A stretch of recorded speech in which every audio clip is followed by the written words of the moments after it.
Hey folks, my name's Rene Enriquez and you are watching Uncensored. This is Rene Enriquez.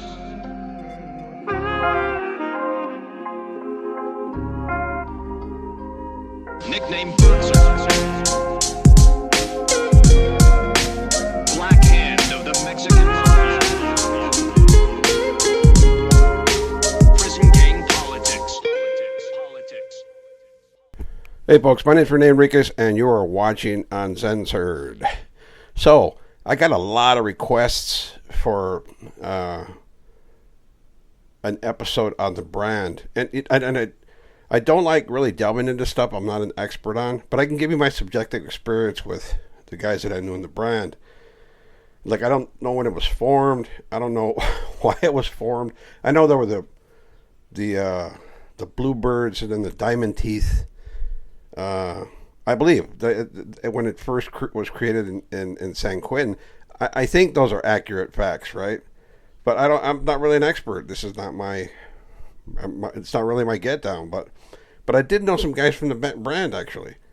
In fact, a couple of them were my friends, and I always had good rapport with them. I never had beef with them. There was never anything like that. All my dealings with them were pretty good.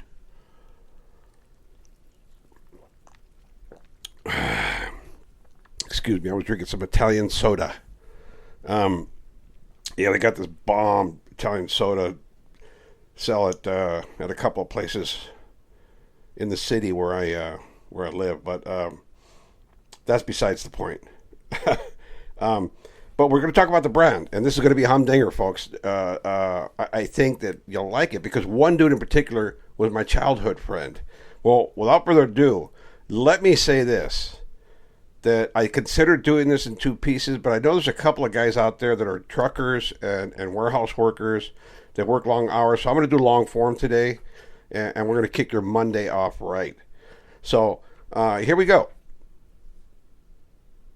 The first guy I wanted to talk about was Wendell Norris. That's Blue from Hawaiian Gardens. And he looked like a mobster, doesn't he? He looks like an old Irish mobster, right? And on the far right, and there was a photo for, I think it was Tehachapi. I'm not sure, but that's a California prison photo. He had a B number. I met Blue in Folsom State Prison when I was there. In fact, Blue was like the boss there. He was like the boss of all the brand. And he was a pretty cool dude. I remember talking to him. He used to wear this little hat. It looked like a fedora, but it was straw. And I remember right here, in this area right here, he had a huge shamrock. He had shamrocks everywhere, all over his body. He had shamrocks everywhere. But he had put one here when I was there. Like a massive shamrock. And it was a cool dude. I mean, he was okay with me. I liked him because he was from Hawaiian Gardens. And I asked him, I said, "You're from Hawaiian Gardens?" He says, "Yeah, I'm from Hawaiian Gardens." And never had any beef with him. All the brothers got along with him. And he just carried himself like a gangster. Right?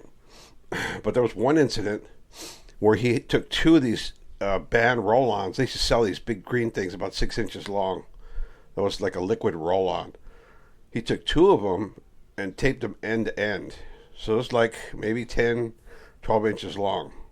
And we're talking the circumference is as fat as a toilet paper roll. And he wrapped them both in electrical tape right here. And he stuck them up his balloon nut. And I don't know the reason why he did that. I know everybody was tweaking at that time, right? There was a bunch of tweak on the yard. And he used to use it like a lot, right? I mean, he was like a connect there, so he had all that he wanted there. But he ended up putting these things up his yin yang, and we're talking about a big, huge, fat thing wrapped in electrical tape, about 10 to 12 inches long. And unfortunately for him, it separated. The tape came undone, and one of them turned and ripped his colon. So for days he was walking around in pain until finally he had to go to the doctors and turn himself in and say, "I have something up my rectum." And they actually had to perform surgery to take it out. And when they took it out, this is what they found. They found 2 of these taped end to end up his rectum, and everybody on the yard used to call him the Green Monster. After that, in fact, Bebito and Kilroy started that. The Green Monster. Here comes the Green Monster. Because back in that time, the R&R inmates were the crime scene photographers. So the inmates that worked in that R&R had access to all photos, and they had access to these photos after they extracted them from his body. They had access to the photos, and they brought the photos out to the yard. And I'm telling you, the thing was huge. It was huge. Like, what the hell?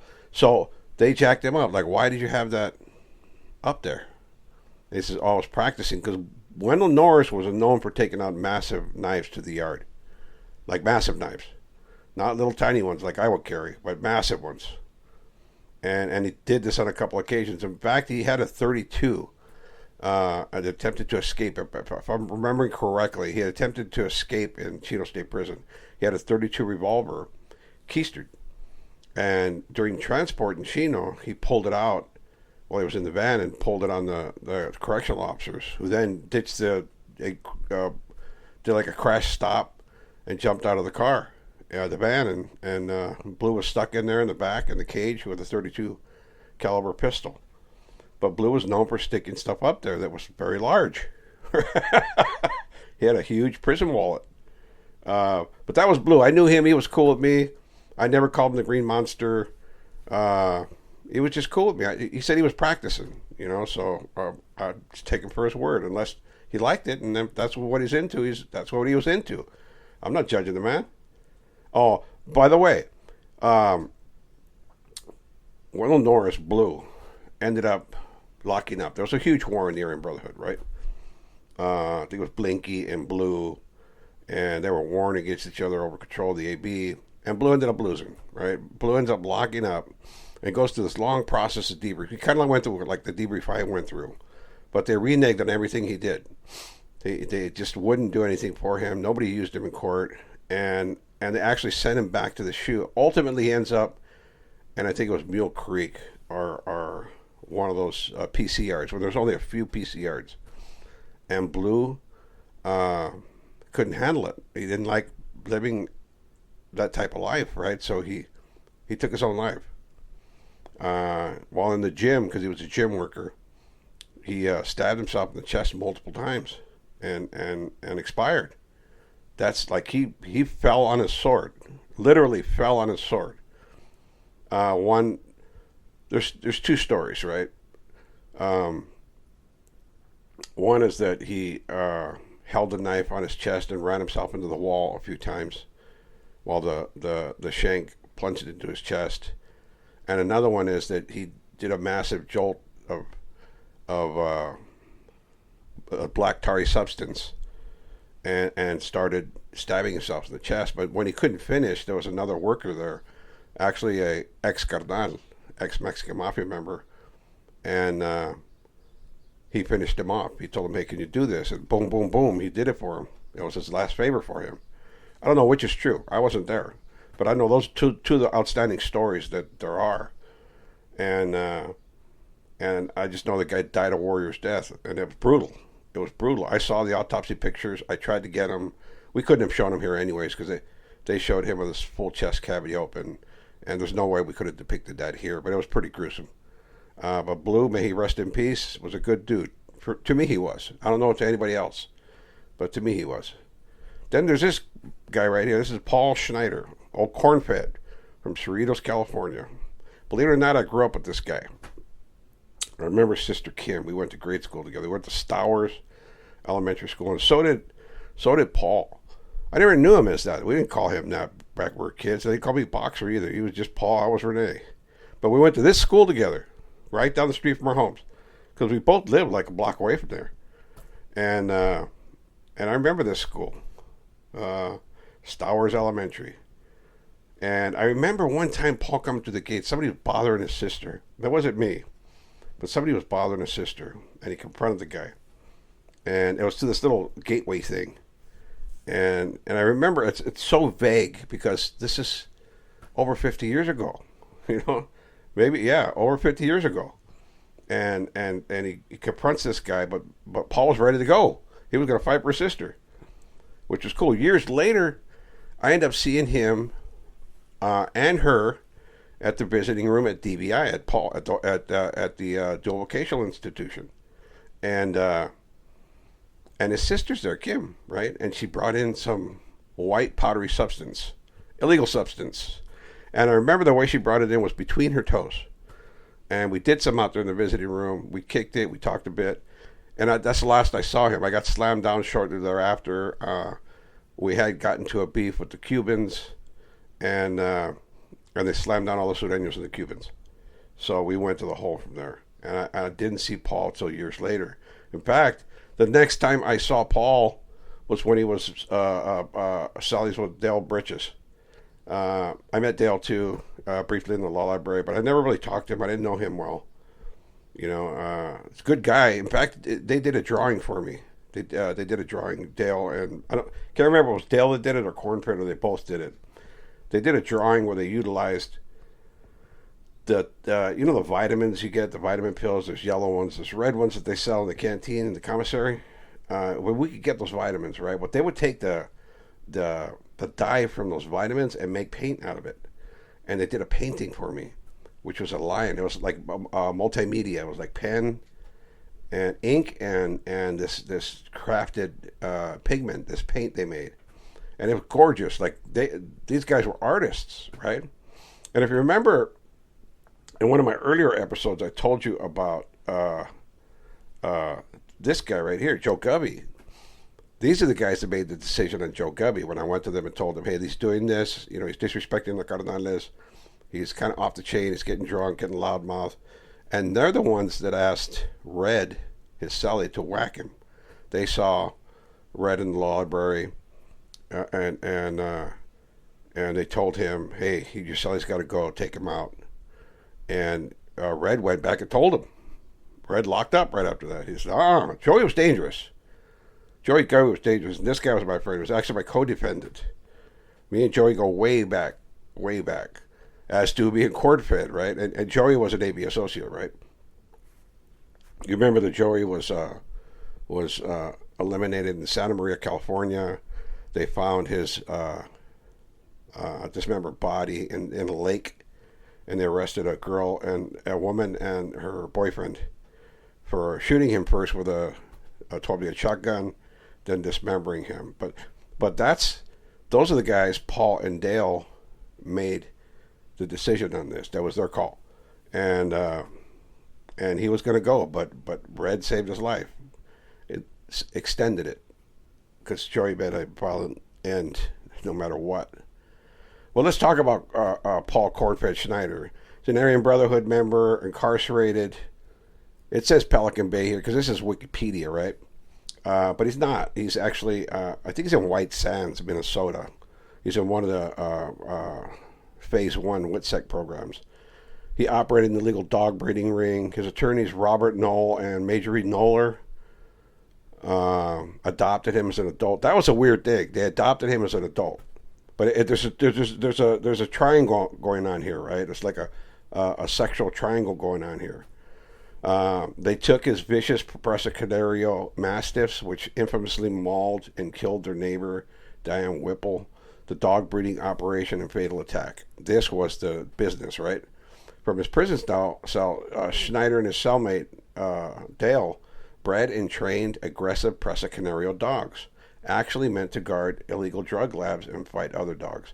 The incident: after the dogs were relocated, Schneider's attorney, Knoll and Knoller, brought two of them, Bain and Hara, into their San Francisco apartment. On January 26, 2001, the dogs fatally mauled 33-year-old Diane Whipple in the hallway of their building. The convictions: Knoller and Knoll were convicted of involuntary manslaughter, and Knoller was additionally convicted of second-degree murder and keeping a vicious dog. Broader fallout. And this is where it got crazy, because I remember this case. In fact, I talked to Paul Schneider about these dogs, right? Because Jocko had told me, Jocko was my cellie at the time, and Jocko told me, hey man, they got some beautiful dogs, and he showed me one. Jocko actually bought one for $2,400. They were purebreds. They bought one from Dale, and and corn fed. And they was trying to get me to buy one. I said, I'm not going to spend $2,400 on a dog. And I couldn't even enjoy the dog, right? So, but I remember that. They were selling these dogs. But here's the crazy part. The legacy of Whipple's death is a landmark case in California LGBTQ plus rights. Her domestic partner, Sharon Smith, campaigned to change state law, which ultimately allowed same-sex couples to file wrongful death suits because she wanted to file against everybody involved here. Here's the kicker. DNA investigations. Following the trial, Orange County prosecutors sought DNA samples from Schneider to investigate whether he was the Night Stalker responsible for 10 rapes and murders in the late 1970s and 80s. And I heard about this, right? We heard about this, and then Paul disappeared. He was gone. I don't think this was the cause of it, though. I don't think this was the cause of this. It may have contributed to maybe the idea of him maybe skedaddling, because that's hard to recover from. Like, especially in the brand, as soon as they heard that, they'd like, eyebrows are going up, radar's going up. Like, what do you mean he's a Night Stalker? I think they would have eliminated him just based on that. Just the accusation alone, they would have eliminated Paul. And these are the kind of dogs he had, Bain and Hera. These aren't actual pictures of the dogs, but this is the breed, the Presa Canario, kind of like a Cane Corso. Actually, just like a Cane Corso, but their face, their snout is a little different, right? It's a little more angular. But it looks like my Cane Corso, because I got a Brindle just like that. I got a Brindle, and she's beautiful. She's a little blacker than that, though. But these are the dogs they were selling. And they're beasts, majestic beasts, aren't they? I mean, if you're a dog guy, you gotta love these animals because they look like completely ferocious. They're war machines. That's what they are, war machines. So there was a book written about this called The Red Zone, and that's Major E. Knoller and Mr. Knoll. Both were attorneys, right? They adopted Paul Schneider, and they would exchange, like Major E. would exchange sexually laced letters with Paul. So there was kind of like I don't know. They adopted him. He became their son, and then she wanted to have sex with him, which is kind of a twist there, but whatever. They were adults, and they were doing their thing, right? But somebody wrote a book about it, and that's the victim, Major E. Whipple. She was a coach for this polo team or something like that at the local university. And the dogs brutalized her, like really brutalized her. They did a number on her. We're going to show a picture. We're going to have to blur out some of these images. Are part of this image because the blood. But that's Knoll and Knoller in court for their arraignment, being housed in the county jail locally. I guess it was San Francisco County Jail. That's them as defendants in court. Because this was a worldwide media thing, right? It was huge. It wasn't a small thing, right? Because it was LGBTQ.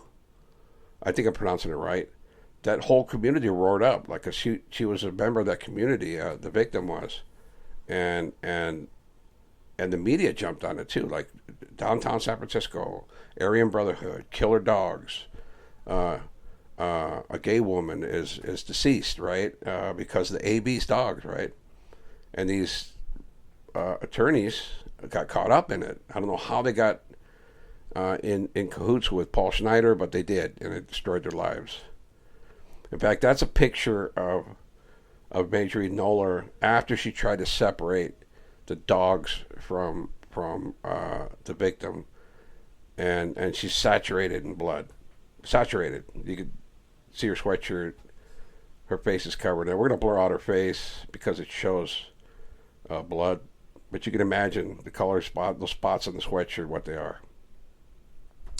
Then Paul and Dale were indicted for some reason, taken out to court. And this is a picture of them. In fact, this is Jim Dagenet right here. This is Jim Dagenet right here. This photo of him. I remember Jim Dagenet. He has a channel out, Crime Fighter. Or Black Hat Silver. He has two of them, right? He had two channels, And salute to Jim. Hope your channel's doing well. Hope you're doing well. Jim left the country. He's living on his retired life now, and God bless him. Good Christian brother right there. And this is Dale and Paul. And you see these guys in the background? These are not just regular COs. These are IGIs and CERT, right? CERT is CDC SWAT team. Like, look at the squared away guy here. Look at that guy. You know he's all about business right here. Hands close to his holster. This guy back here, squared away guy. I knew most of the CERT team there then too. But these guys are CERT, and they're like highly tactical. You see them, they look like ninjas. They look like little ninjas when they come in, right?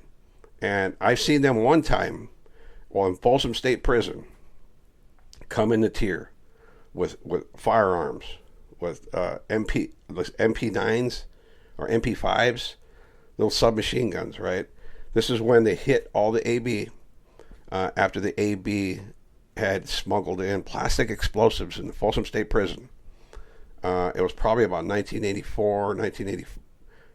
No, it's probably about 1986 or 1987. It was right before I paroled. They closed down all contact visiting throughout the state of California because the Aryan Brotherhood was bringing in plastic explosive. In fact, they had planted a bomb in the maintenance shop against barrels of acetone, and they were going to blow up the entire license plate factory. And CDC wasn't having it anymore after that, so they sent in their ninjas, and the CERT guys came in. It's the only time I've ever seen weapons on the tier, and they came out extremely tactical. They snatched up all AB guys and brought them to the hole. I remember Eddie Burnett came that time. He ended up on my tier, and all the AB associates and members got taken to shoot 2. I was in shoot 2 at the time. And you could see them. You could see those guys on the tier. You could see them on the gun rails. They're all tactical, all in camoed out uniforms, right? But these are CERT guys that move around. This is the same kind of guys that used to move me around in the CDC. So I think what really got Paul Schneider in trouble is they started doing interviews, right? Again, Paul Cornfed Schneider, high-ranking Aryan Brotherhood member, shot caller serving life in prison, addressed his role in orchestrating a Presa war dog breeding ring that led to the horrific 2001 mauling death of lacrosse coach Diane Whipple in San Francisco. There are like 2 different huge interviews that he did. Key media interviews, San Francisco Gate and the San Francisco Chronicle interview of February 2001. In his first interview following the tragedy, given behind plexiglass at Pelican Bay State Prison, Schneider expressed tearful apologies but denied the dogs were intentionally bred to attack humans. He called the mauling a horrible nightmare. He also expressed guilt that his attorneys, Major E. Knoller and Robert Knoll, who bizarrely adopted the 38-year-old but his illegal son, were facing manslaughter charges for harboring the dogs. The Rolling Stone profile in February 2002 is an extensive interview published during the media frenzy surrounding the trial. Journalists detailed Schneider's imposing physique, his absolute control within the prison system, and how he masterminded the Doggo War operation from solitary confinement. The aftermath, the Aryan Brotherhood, and backlash. Schneider's decision to grant these highly publicized interviews drew severe backlash from within his own gang.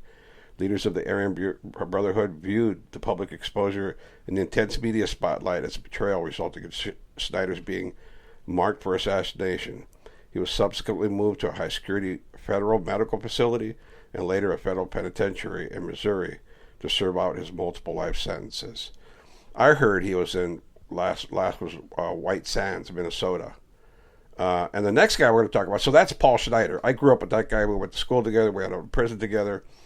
I saw him at DBI. Then I saw him at Pelican Bay State Prison. And I remember one time he was in Folsom. They had him in bedrock, right? They would send him to the yard in waist chains and leg irons and make him stay in waist chains and leg irons on the yards. In fact, he showed me the scars that he had from those. He would play handball in his waist chains. Like, he was a brutal, brutal man. You know, like, dude was over 6 feet tall, good looking, really personable. He was a friendly guy. You know, he was a friendly guy. And I remember he would just tell me, yeah, I used to play handball. It cut through my skin, but I kept doing it, and I got used to it. And he lived a brutal life.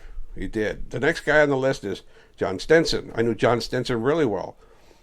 John Stenson, very conservative, but extremely intelligent, man. This is why I started learning, because John was so smart. John spoke multiple languages, just studied everything, finances, everything you can imagine. He's like one of the top dogs in the AB, but I never had a beef with him. There were other Cardenas in the county jail that were politicking on John. In fact, Chato from Maravilla and Indio Carlos were politicking on John. And one occasion, I remember Chato said, like in a threatening way, if that abeja keeps sticking his nose in our business, we're going to chop it off. And I didn't repeat that because I know John, right? And I know that the Cardenas aren't going to let Chato do this. It will cause a war, right? I just didn't repeat it, right? But they despised John because he was friends with Cuate. And John was loyal to Cuate, right? That's his crime. But John's also a businessman. He was also a businessman. I remember during the peace talks, we talked specifically about maintaining the relationship between the Aryan Brotherhood and the Mexican Mafia.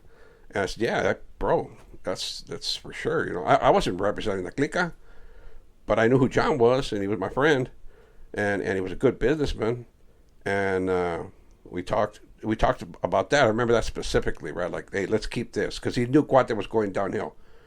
Cuate was already on the lista. He knew about it. He could see the writing on the wall, and that was his main go-to guy. I don't think I was going to be his go-to guy at all, right? I didn't have that much juice. I wasn't even liked in the organization, really. I just happened to be a representative for the organization at those peace talks. But John was there, Ricky Turflinger, Smiley Miley, I remember him, he was there, and 3 BGF guys were there, Paul Red, and a couple other guys. I'm going to do a thing on the BGF soon, so be advised I'll be doing a little thing on the BGF and the peace talk. So, but John, yeah, he was my friend. In fact, I met him in the county jail when I first came in on my 187s. He was there. He had been subpoenaed to court, and him and Cuate set up shop and controlled like the major distribution network in the county jail. I used to move it for him. I got indicted actually with his wife, Deborah Stinson. His wife was indicted with me and a few other people that used to move this product for John and Cuate, right?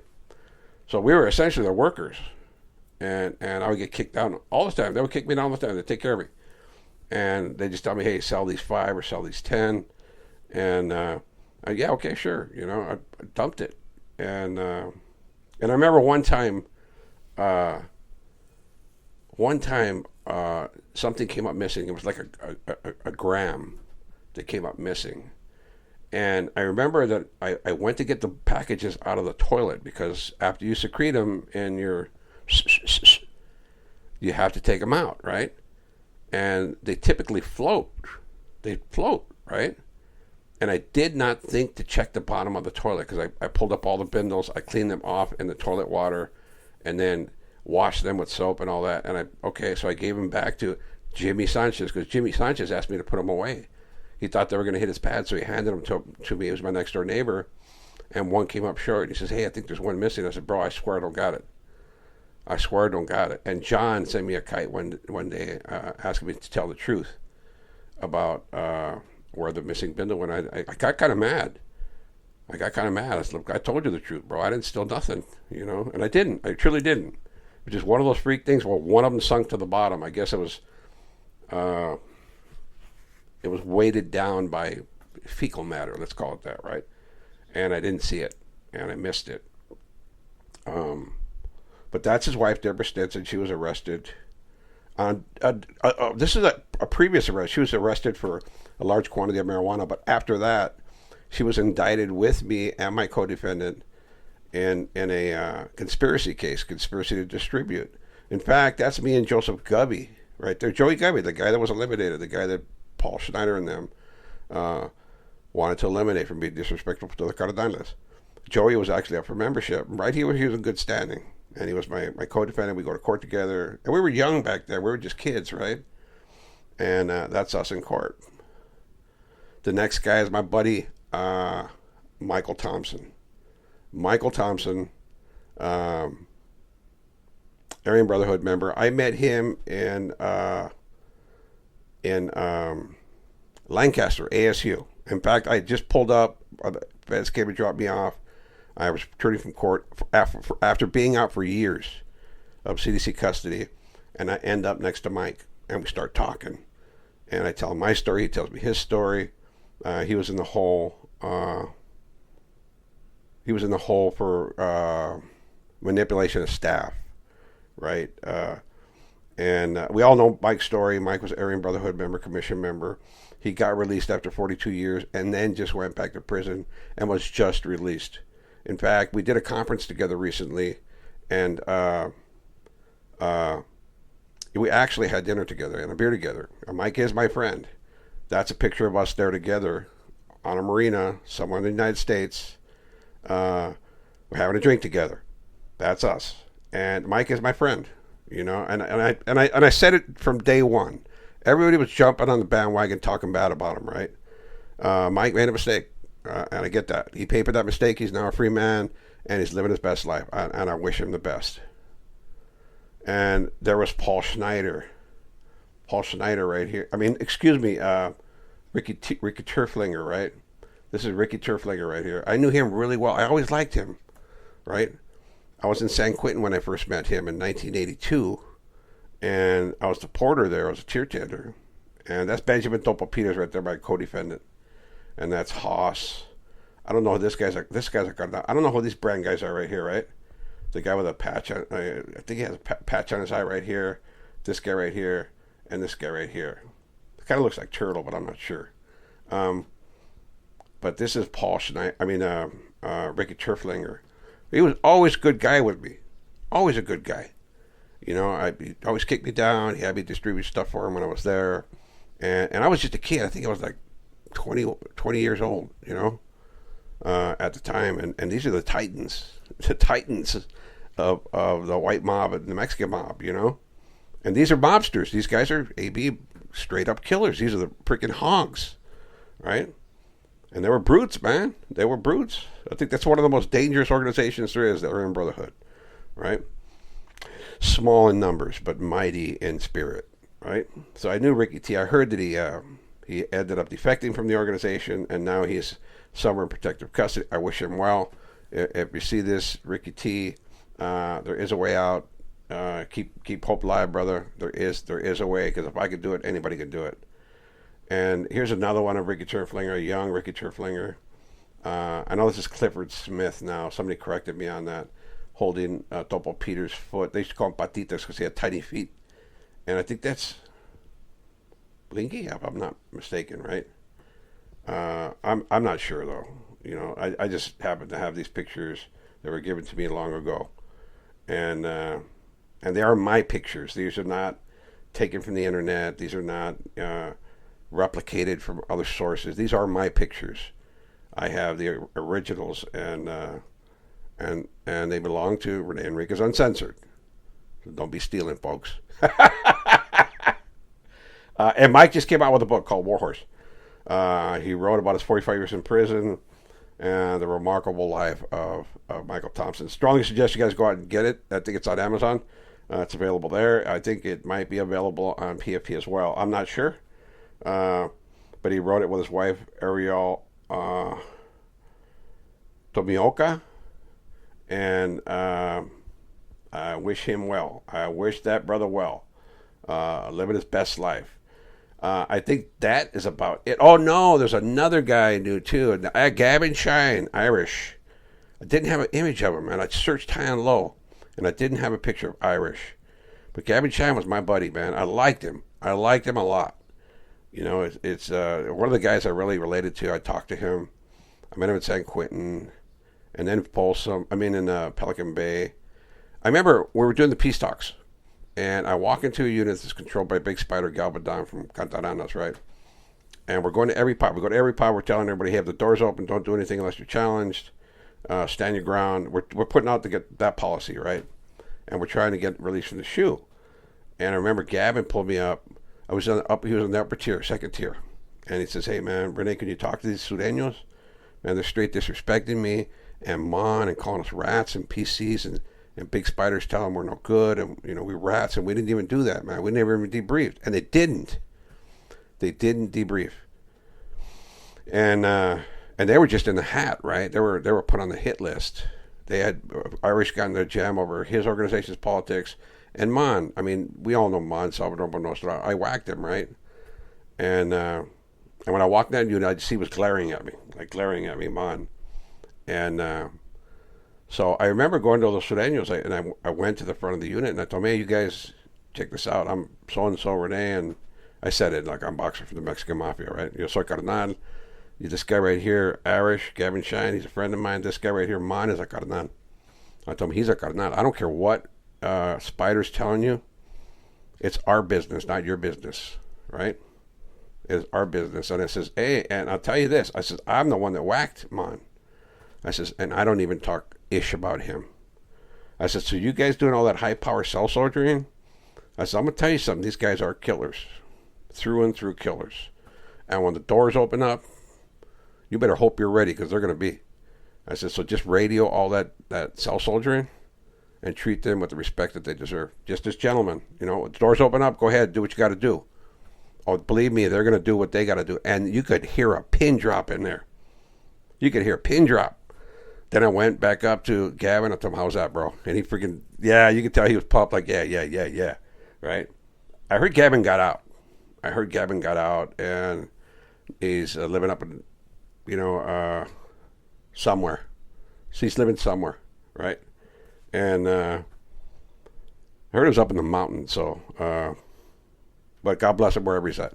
I would, again, just so people understand this, one of the things we try not to do here is compromise people's security. And I even do that with anybody's videos. Like, hey man,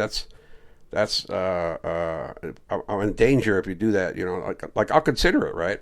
Like if it's public record, you're a criminal and you did it, and it's your wiretap, bro. It's in court. It's everywhere. You can't suppress that, right? And my doing a video on it is not going to place you in danger unless you squealed or something. And then yeah, man, you're already in danger though. My video is not going to put you in more danger. You're already on the lista. So I am not opposed to taking stuff down at times. I've done it on a couple of occasions. I will not do it as a matter of habit. It's just not what I do, right? I'm pretty precautious of what I put up. But Gavin is out now living his best life. Best to you, Gavin. Hope you're well, man. God bless you.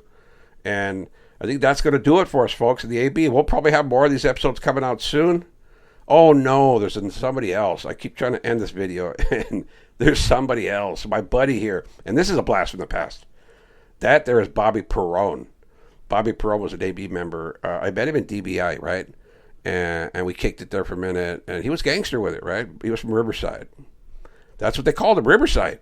And he got made. He got made in Folsom. I think Blue had him made after he whacked out a Mexican guy coming out of the visiting room. I mean, completely whacked him out. It was a completed job, and he got away with it, right?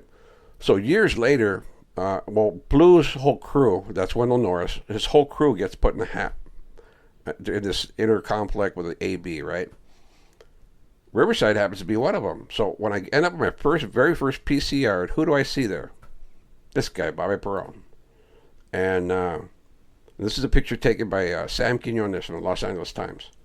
He took a picture of us there. He says, who's this guy? I says, I even spoke about, you can hear Bobby in my documentary for NPR, National Public Radio. I did a documentary there, and Bob, you could hear Bobby talking in the background. I'm talking to him. We're smoking cigarettes together, and we took this picture together.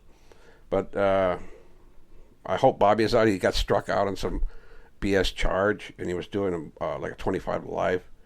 And I hope he's out by now. God bless you, Bobby, wherever you're at. Hope you're well. Live your best life, brother. And that's going to really wrap it up for this episode of the Aryan Brotherhood. As always, folks, use your hypes today. Let it be Hype Monday. We put out this long form for you. Hope you enjoyed it. Again, we'll be bringing you different episodes on different topics. We want to cover a broad range of stuff, right? But I don't want to be the global gang guy. I'll just tell you my experiences. Not I'm not professing to be like these other channels where they want to give you updates and half their crap is wrong, right? This is just my experience. So how can it be wrong, right? It's my experience, right? That's why I try to stick to my lane. Like, I don't want to talk about those rappers that got crossed up or other ethnicities. I don't really know about that. All I know are the guys that I knew, and that's what I bring you content on. All right, hope you enjoyed this episode, folks. As always, stay safe. Leave a comment, share, like, hype this video. Hype. All right, peace out.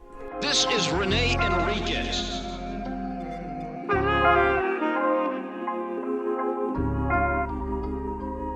Nickname Uncensored.